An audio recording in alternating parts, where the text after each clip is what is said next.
Jungian psychology and some of the background, which is a kind of a universe of knowledge, pretty complicated and complex. And You want to get out of the way? no, it's fine. It's good. What the point that I wanted to make was that science does, a couple of things. It helps us predict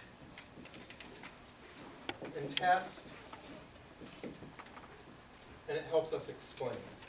And in general, psychoanalysis, which analytic psychology and Jungian psychology comes off of, has tended to orient itself towards explanation more than prediction and testability. So this isn't really a quantitative, empirical kind of psychology, which really is most of mainstream psychology today. So I'll put that right out there, that this isn't the sort of scientific nature that that most psychologists identify with now. The other piece of this that I would suggest in terms of historically locating Jungian ideas and in their context is that if we make a split in terms of philosophy, we can think of, on the one hand, Aristotle and going out and taking in empiricism comes out of that and so forth. And then the other side, which is more of a rationalism or seeing things from within, is Plato or Platonic thought. And so we can locate Jung's ideas mostly within a Platonic tradition and this idea of explaining. And so my hope today is to give a bit of a background in Jungian psychology in preparation for our guest lecturer, Dr. Conforti, who's going to be with us on March 31st. And so, I'm going to erase this.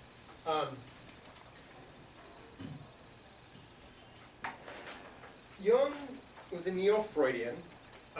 He studied under Freud. He was initially holding the mantle of being the leader of the neo-Freudians, if you will.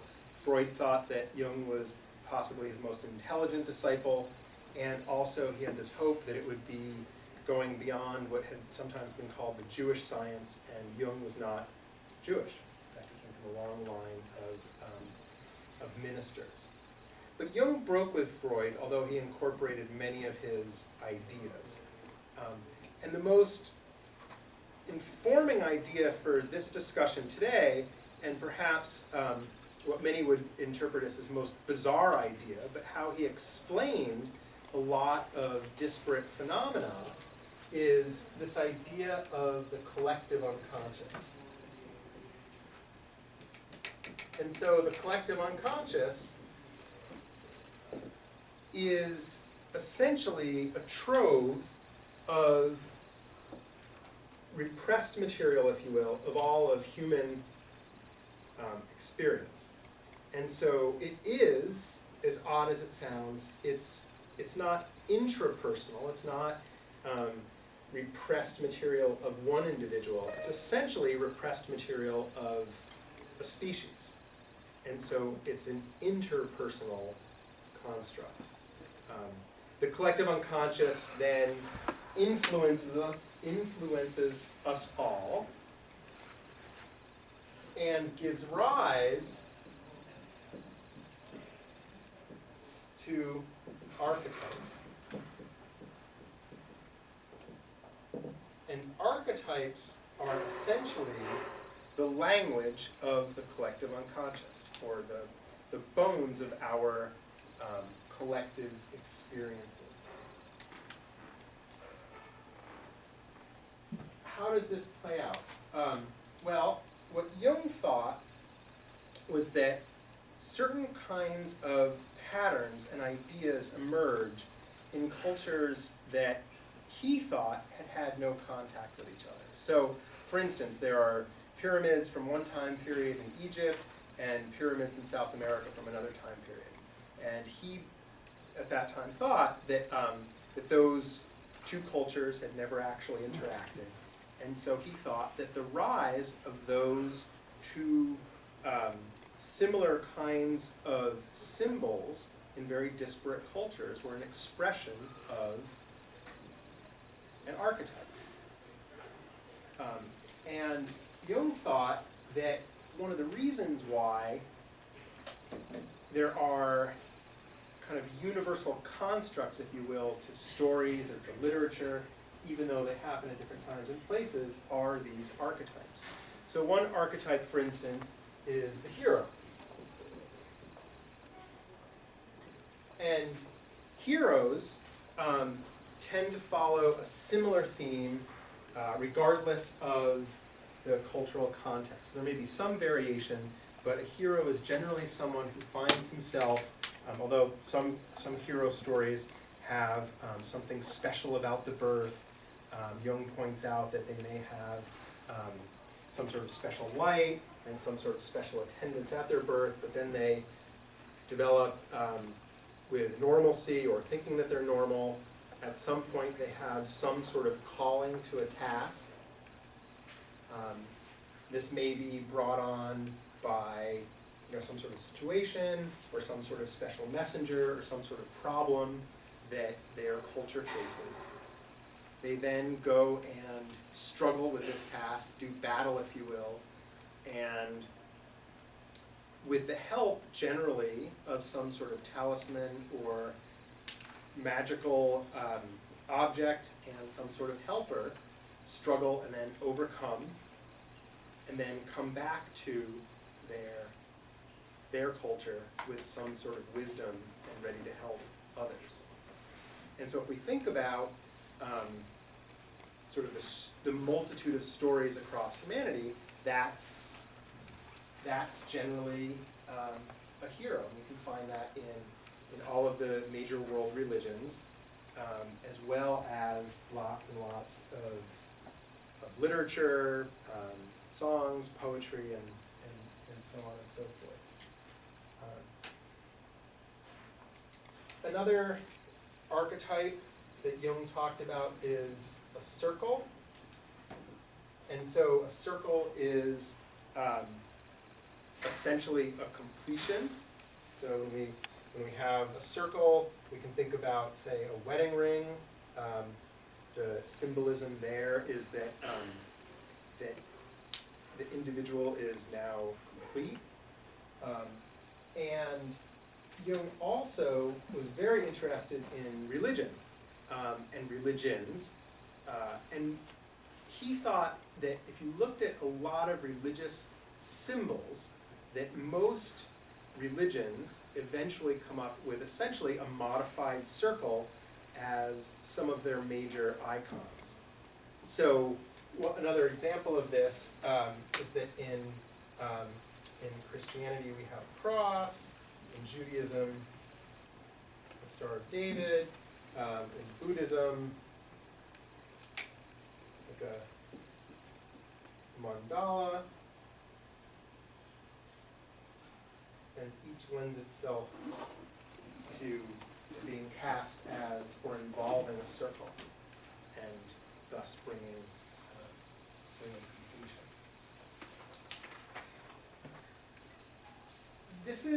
This is the background. So here we have symbols, and symbols we could differentiate, for instance, from signs. So a sign tells us something, and it tells us something particular, concrete, and conscious. Jung thought that symbols are sort of like signs. They tell us something, they call something to us. We tend to imbue them with meaning, but the meaning is generally not fully conscious. And that if we pay attention to symbols, that and the symbols that present themselves to us, like in our dreams or images that we're drawn to, and so forth, that that we are going to live a different kind of a life. How people pay attention to symbols Jung thought depended to a certain extent on their personality type. And so this is a good segue to talk about what are some of the influences that Jungian psychology has had. I mean, if I think about my own training in psychology, I'm a licensed psychologist. My PhD's in counseling psychology from the University of Connecticut. Are people up there, talking about Jung on a regular basis? No. We kind of talk about Jung at your own caution. But so what impact does any of this have? And what I would say is it has had a very large impact. To a certain degree in psychology, there are actual Jungian analysts. Our guest lecturer on the 31st is a Jungian analyst. And so there are people that practice psychotherapy or analysis from the perspective of helping people uncover what kinds of symbols are in their lives and what kinds of myths are they living out. And do they want to change those myths? Do they want to relate to them differently? On the other hand, those folks in the world of mental health services are really pretty rare. Today we tend to focus on symptom management and reduction, brief treatment, and empirically validated therapies. And so the analogy that I would draw is that most of us, when we go to buy a pair of shoes, we might go to Walmart and buy some mass-produced sneakers. Or if we're really careful, we might go to a smaller shoe store and try on a bunch of shoes, but eventually walk out with a mass-produced shoe. Going and seeing a Jungian analyst would be a little more akin to going to a cobbler and having shoes made for your feet. And so I think we're pretty lucky to have a Jungian analyst who's going to come and speak, even if we don't necessarily agree with that application of psychology today. Other areas that this theory has influenced include things like the analysis of art history, literary criticism, and even has snuck into corporate management training in the form of personality types. So if you're familiar with the Myers-Briggs type indicator, those personality types come from Jung with one more set thrown in. So the basic personality types of Jung were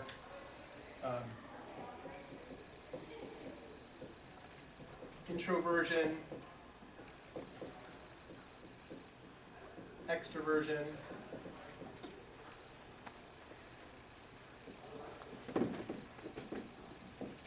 thinking, feeling, sensation, intuition. And then Myers and Briggs added judging and perceiving. And Jung had the idea that we naturally fall on one of these poles. And so you can see it is kind of Platonic in its idea, right? Plato talked about sort of poles giving meaning. So without heat, cold doesn't seem to mean much to us, right? Without sorrow, joy isn't quite what it is. And so within these poles of our personality, people kind of settle somewhere in between. Jung thought that we all contain, and this goes back to this idea of the collective unconscious, we all contain both sides. And later in life, after about the midpoint, we get really interested in expressing both sides. Until then, we're pretty comfortable usually expressing perhaps mostly only one side. So introversion, extroversion, Jung thought that this was the primary personality part, and that he actually thought this was a temperament, that people were born with this, and thought that it was a reproductive strategy. So in Jung's words, not mine, in Jung's, extroverts tend to spread their seed widely, and introverts tend to stay closer to home and protect what they have. In thinking and feeling, here we have the function of analysis and logic, and here we have more attention to emotion, right? So here, someone who's very cranked over into the thinking function might really be interested in what is right and correct, and lose sight of how other people are responding to their focus on that. Has kind of some implications for organizational management. Sensation and intuition. This person with high intuition would tend to think about what could be, and this person would tend to think about what is actually in front of them. And then what was added, the judging and perceiving. Perceiving people tend to be pretty content watching things unfold, so a wait and see approach. And judging people, I don't really like that word for that part of the label. It might be better if it was action. We tend to have a negative association with judging, but really what this is about is action. So someone who wants to wait and see, someone who wants to take action. And then these can all be configured in different ways to have a variety of subtypes. And in organizational training, organizational management training, people take a test, the Myers-Briggs type indicator. They get a profile that isn't pathological, but essentially suggests what their strengths are and what some of their weaknesses in interacting with other people might be. And it also gives them a roadmap of how others might have strengths and weaknesses and how they all might interact. And this is a pretty standard thing for leadership training. So this really has made it into popular culture. The other Jungian idea, which kind of sat unused for a really long period of time,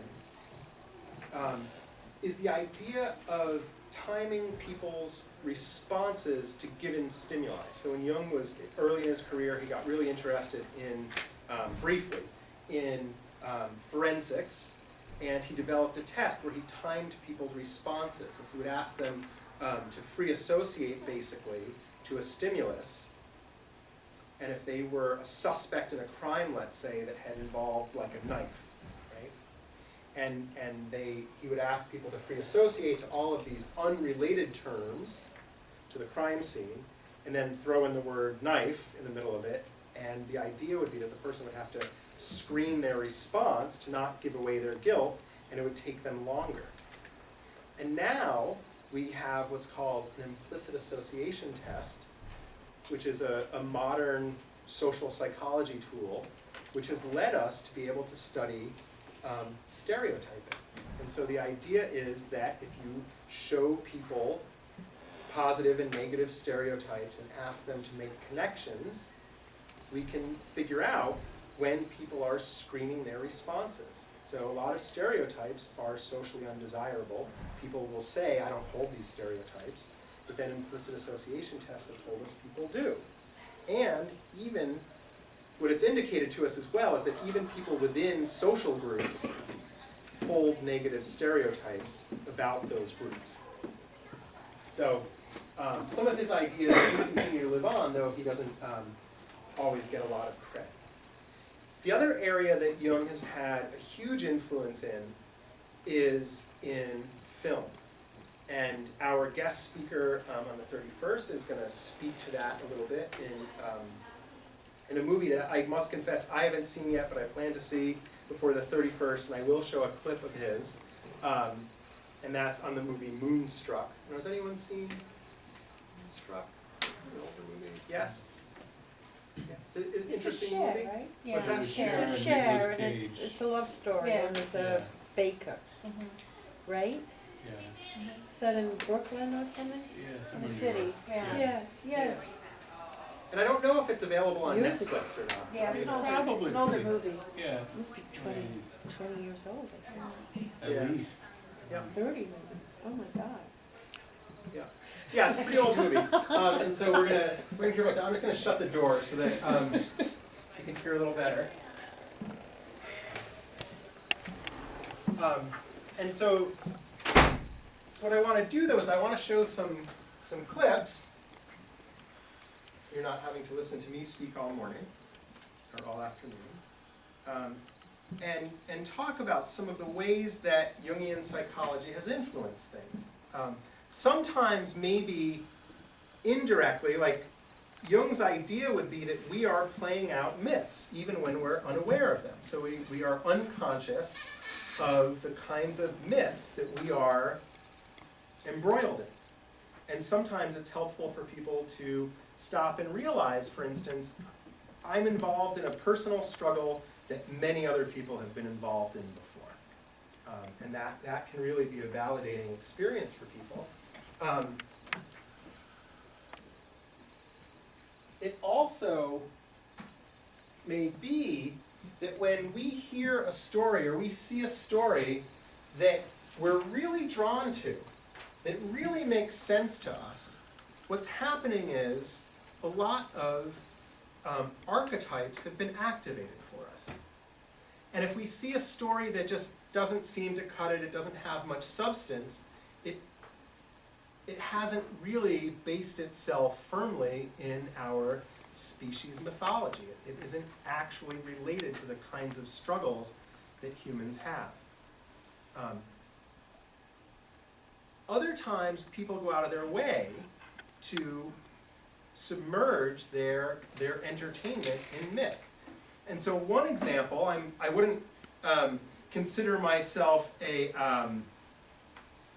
Star Wars scholar, but George Lucas really was very interested in Jungian psychology and based much of the Star Wars imagery and even plot lines on mythology and archetypes as laid out by Jung. So hopefully the volume is going to work correctly for us.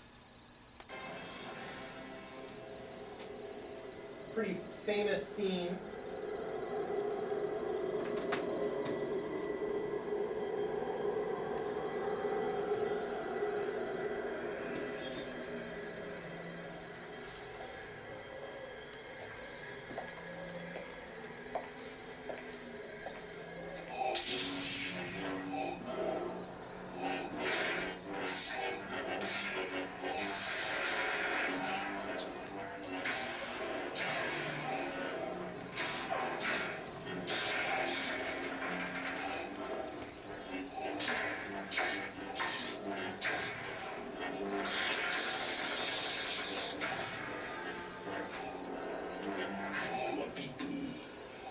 Useless to resist. Don't let yourself be destroyed as Obi-Wan did.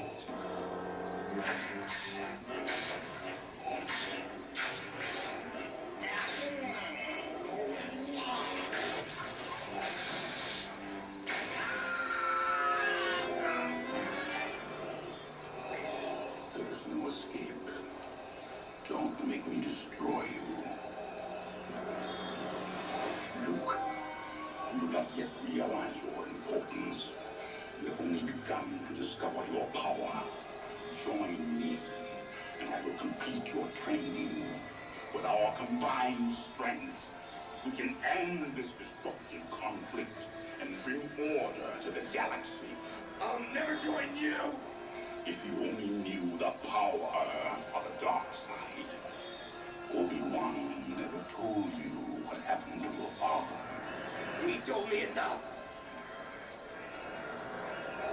He told me you killed him. No. I am your father.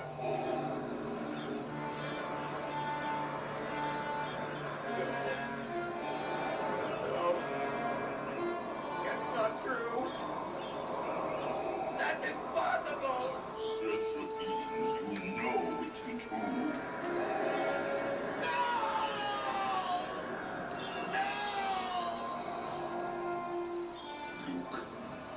Destroy the Emperor. He has foreseen this. It is your destiny. Join me, and together we can rule the galaxy as father and son.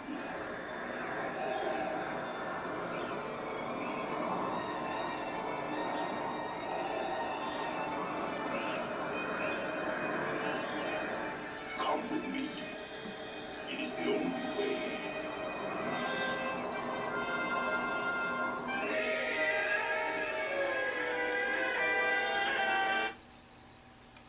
And so another archetype that we tend to watch the hero descend in some way and then reemerge. But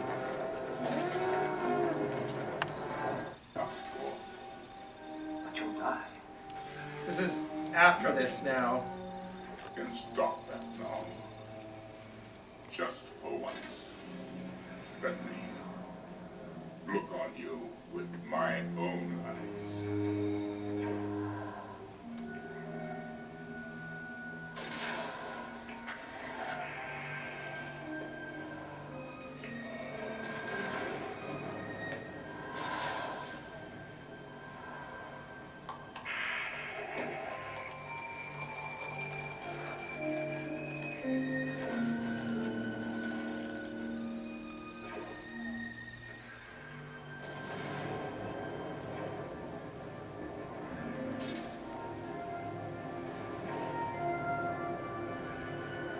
Now, go, my son. Leave me. No, you're coming with me. I'll not leave you here. I've got to save you. You already have. Look, you were right. You were right about me. Tell your sister. You were right.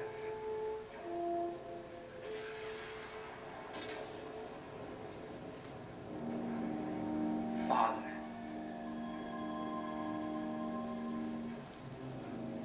I won't leave you.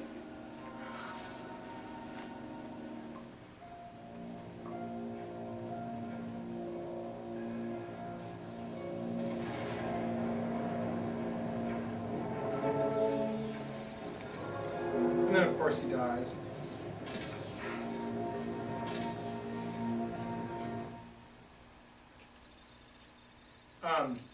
And that's one of the, I think, the most often misquoted lines in modern mythology. So it's not Luke, I am your father. It's just I am your father. Sort of interesting, but it sounds better as Luke. And so, you know, if we think for a moment, there's another video I want to show in just a moment. So I'm not going to turn the lights back on. I'll just kind of talk at you. But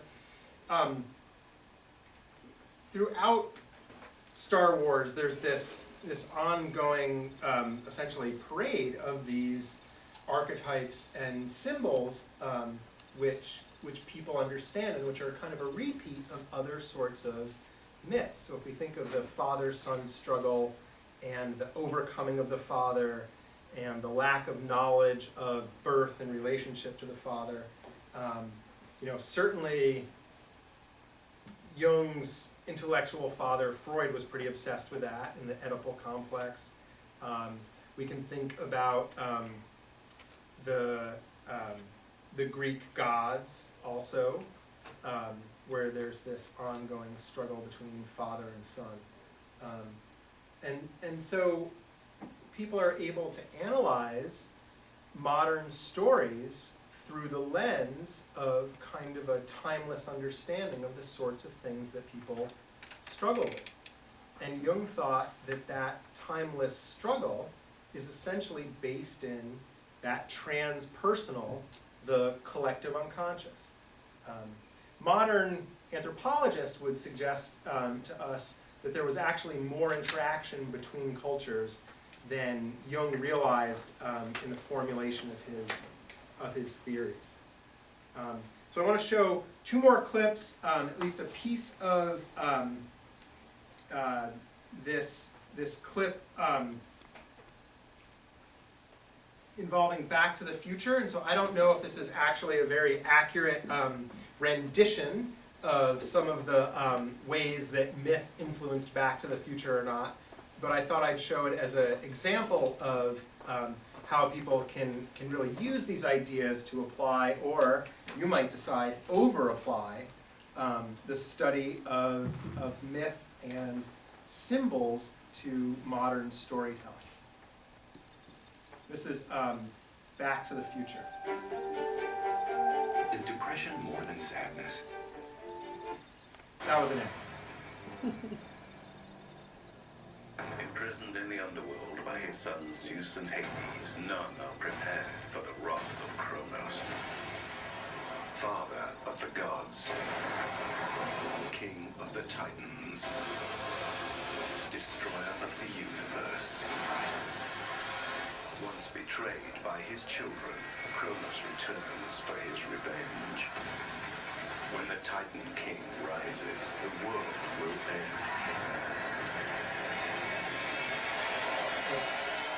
Wrath of the Titans.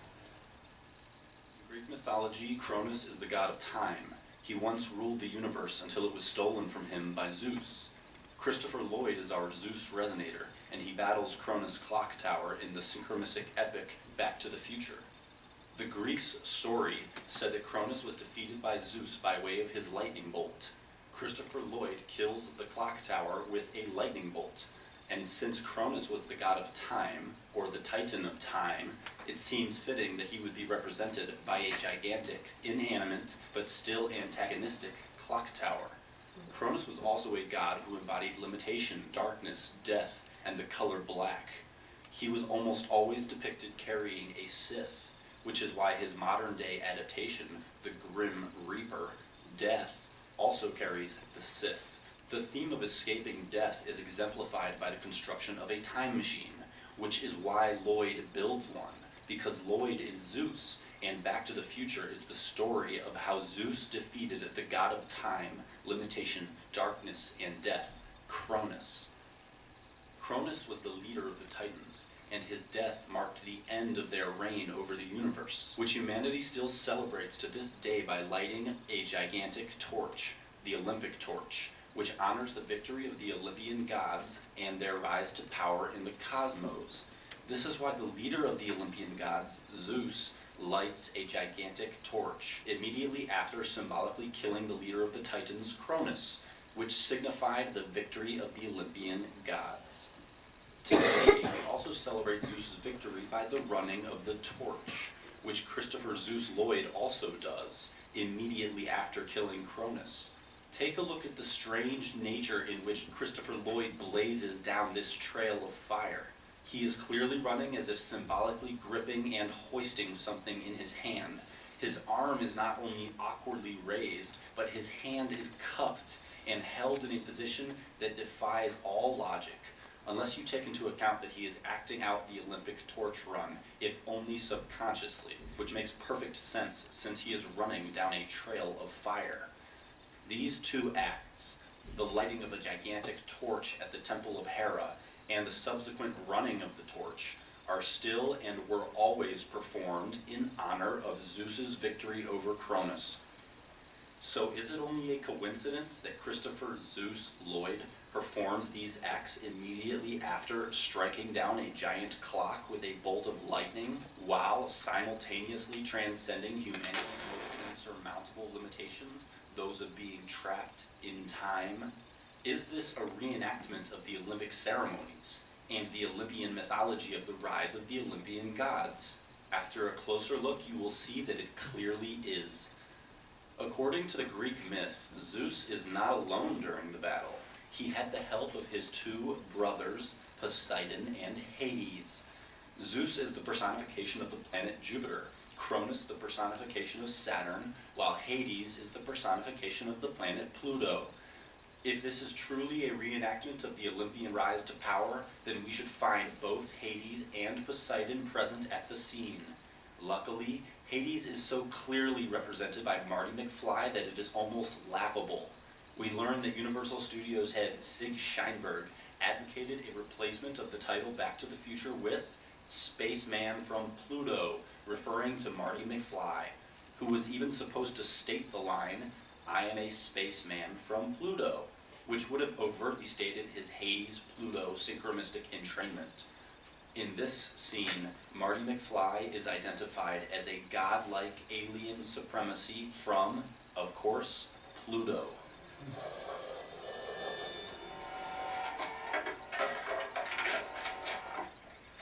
Hey, Doc.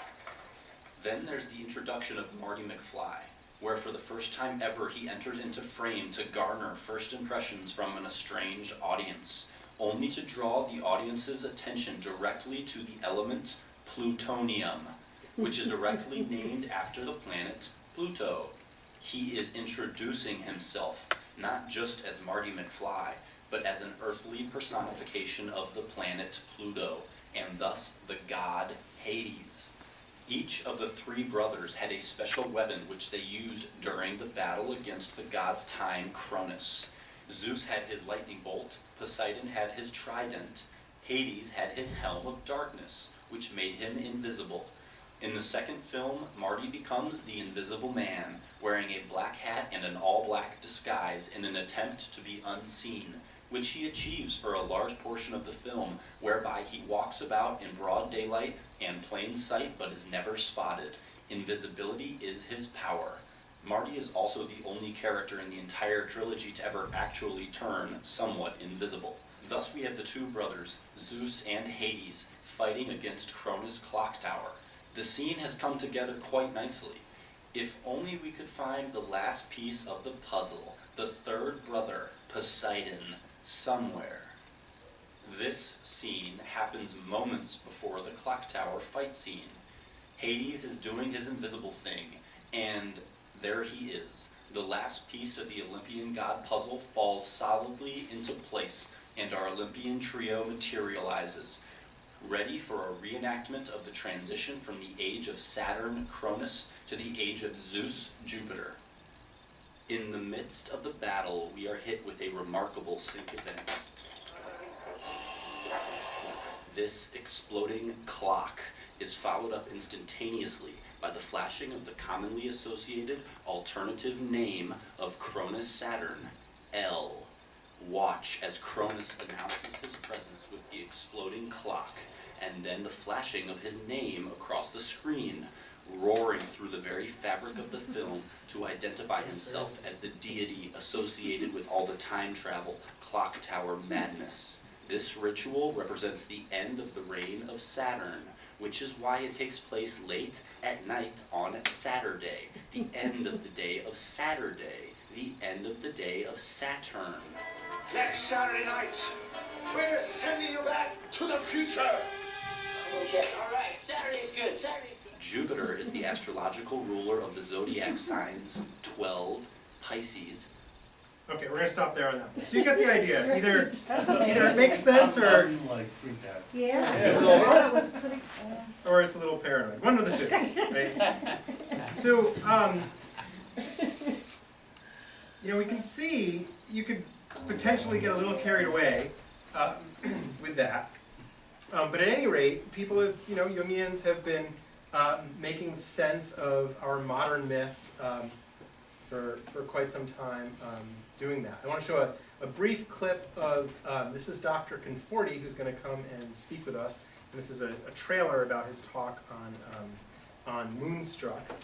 And then we'll have a couple of minutes for questions.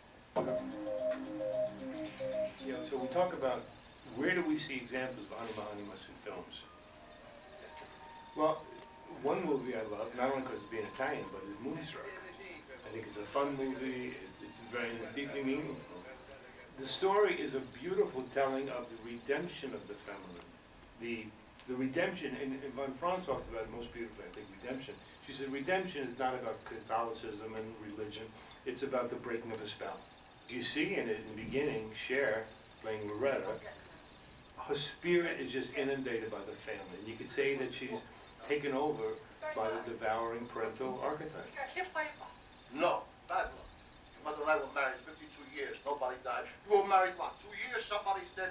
Don't get married again, Loretta. It don't work out. Who's the man? Johnny Temporary. He's a big baby. And why isn't he here with you telling me? Because he's flying to Sicily. His mother is dying. What, that So you can see, this thing is pretty much faded, but she's gonna marry Johnny. And so here, even when she finds a guy who's gonna get married, there's no redemption, because she went from, what do they call it, from the pot to the frying pan, until she meets Ronnie Camilleri in the bakery scene. The oven is what, mythologically? It's a domain of Hestia. Hestia is the goddess of the hearth. What is life? I didn't come here to upset you. They say bread. He says the line, he says, all I do every day, I put this bread in the oven, I put the bread in the hole in the wall, that's all I ever do, bread, bread, bread. So you see, this guy is so embedded in the field of the feminine, he's also swallowed up by it. And he says, yeah, I had a woman, she loved me, but when I lost my hand, I lost her too. I don't care. I ain't no freaking monument to justice. I lost my hand. I lost my bride. Johnny has his hand. Johnny has his bride. You want me to take my heartbreak, put it away and forget? He may have been the one because he knows that world. Also the world of tragedy with hand and trauma. And Ronnie is the guy that eventually is going to help her break the spell. People make you look the wrong way. You can lose your whole head. I'm looking where I have to become a bride. A bride without a head. A wolf without a foot.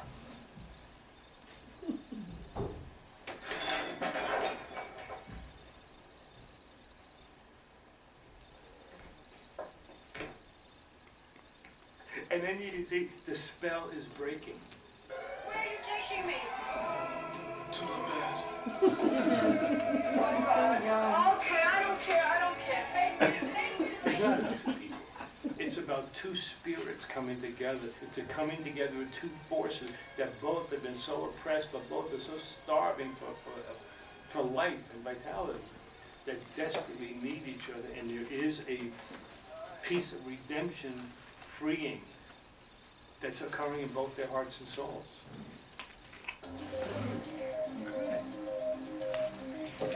So we have something to look forward to on the 31st. Any questions or comments? Here come the lights. Up your eyeballs.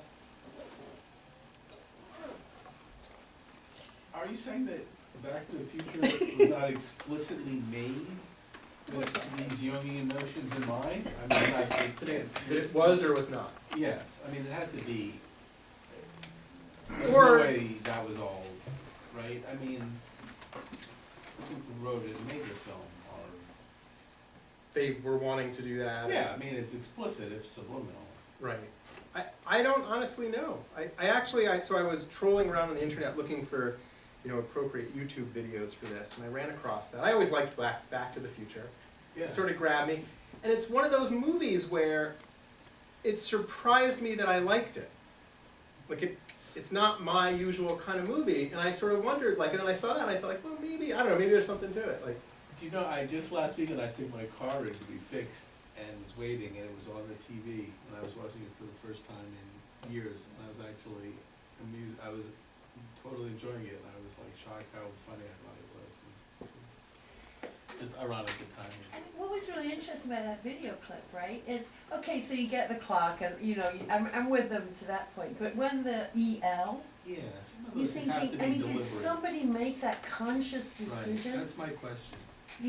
Or is it just happenstance? But then would Jung just say there is no happenstance? I mean, somebody was drawing subconsciously on the collective unconscious, right? Right, so, and the word for that is synchronicity. Right. So when things emerge that are coincidence, instead of calling it coincidence, Jung would say it's synchronous. And he would point to things like the history of science is strewn with examples of sort of temporally parallel inventions, right, and discoveries. And so the idea that, or the concept that ideas are emerging in different places at the same time, he would say is an indication of their common source. Does the collective unconscious exist outside of historical time? I mean, would that be their sort of argument? And so when we're thinking about historical time, that's kind of why things. Right.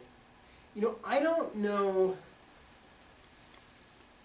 ultimately, I don't know how Jung would answer that. If he would see it outside of essentially the species. So Jung, I think, would say that our individual experiences contribute to the collective unconscious in some minuscule way, right? So like the analogy I would use is like going to the beach and throwing one grain of sand on it. Like you've added to it, but nominally. But if it like sort of exists beyond us or outside of our species ever having existed, I'm not sure how he would answer that. I guess I'm thinking platonic forms or something, you know. Right. That would be a great question for Dr. Conforti. Yes. You said that if you're at UConn, you mentioned Jung at your own risk. Yes. Why? Why is you know, why do traditional psychologists have this aversion or? Right. So I think psychology has had a struggle historically. So psychology as a distinct science we could date to like around 1900. And there's always been a strong scientific tradition, but then there's also been a tradition of like analysis or psychoanalysis or that kind of thing. And the scientific traditions have kind of railed against the maybe to gain credibility as part of the motivation, or maybe it just, you know, doesn't go with their sensibilities. But UConn's a very empirically bound department. The most famous clinical psychologist there was a guy by the name of Julian Roeder, who came up with the idea of internal versus external locus of control. That was his big thing.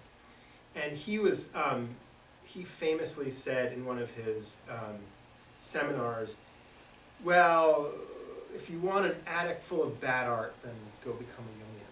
He sort of like suggested that, you know, you're kind of like wallowing around in the mud of human experience that's undefined, but if you want to do science, you do something else. Well, thinking along those lines, how would you differentiate the concept of the collective unconscious if we're trying to take a more positivistic scientific bent? How is that different from when people talk about us as a species being hardwired to have certain kind of needs and drives? And you know, is there any difference? And why the insistence, especially on the term unconscious? Right. So it is really interesting. I was actually contemplating for today's talk putting a list of kind of related ideas on the board. And one that comes to mind is a priori, right? So Kant, Immanuel Kant, talked about a priori knowledge. Like we are sort of, I don't think he conceptualized it this way, but we are hardwired to understand certain kinds of things. And that does seem like a general parallel, right, to this kind of idea.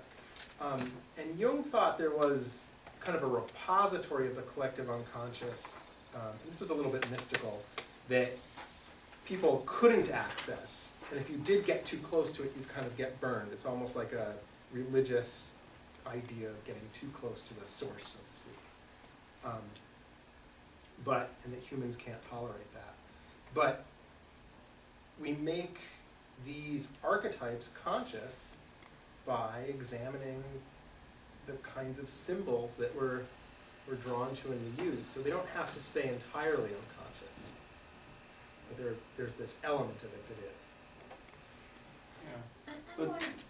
I'm wondering though if it's not connected to sort of the spirit of the age, right? Because when Jung was working along with people like Claude Levi-Strauss, right? They were really, they believed in a universality of human experience, right? That's really the basic, one of the basic premises, the rule one.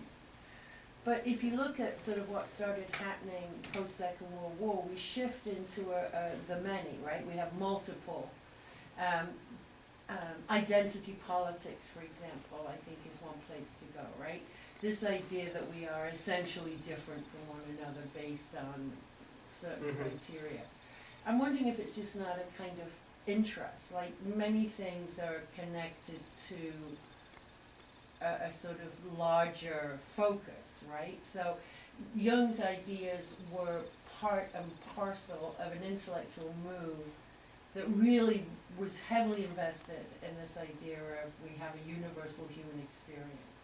That's the only way really to explain archetypes, right? Because you say they exist across time and space. Right. But we don't seem to be that interested in that right now. Right, or we even Is it- actively deny it. We do, right? We're sort of individual and it's, you know, and I think that is also, so I think it's kind of movements, historic, scientific, philosophical, psychological, literary, all seem to exist as products of a specific culture, a specific cultural moment. And we're just interested in the individual, right? Well, it seems like that the last 20, 30 years. You know, the I has become Yeah. much more important than we. Yeah, I read an article about, if you just look at the title of magazines, it used to come out Life, and Time, and then it went to People, and then Us, and now Me or I, Self. Self. Right? Oh my God, it's funny. Right. Yeah. Right.